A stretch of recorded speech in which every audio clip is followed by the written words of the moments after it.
各位觀眾，又同大家見面啦！我係陳東，今日會帶大家入到去屯門黃金海岸對面睇一個入咗伙大約3年嘅銀主盤，叫做帝御藍天。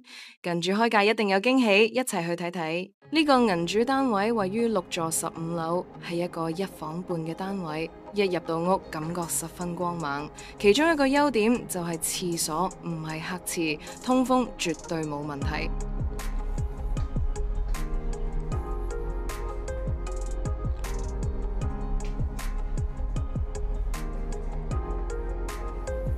而門口右手邊呢，就係開放式廚房同埋櫥櫃組合，細細地啱啱好。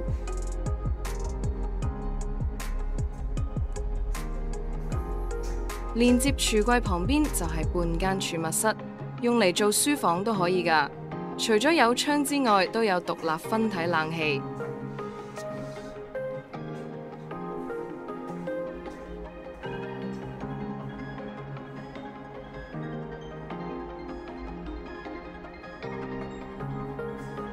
我哋先去睇下主人房先，望出去非常開揚。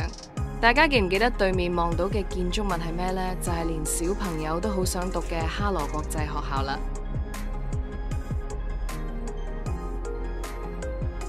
最後睇個大約130尺嘅大廳，啱晒小家庭或者單身貴族。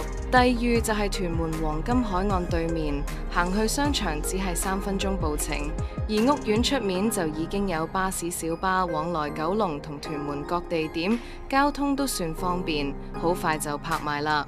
有興趣記得立即問下我哋啦。仲有唔好唔記得印花稅只係100蚊咋。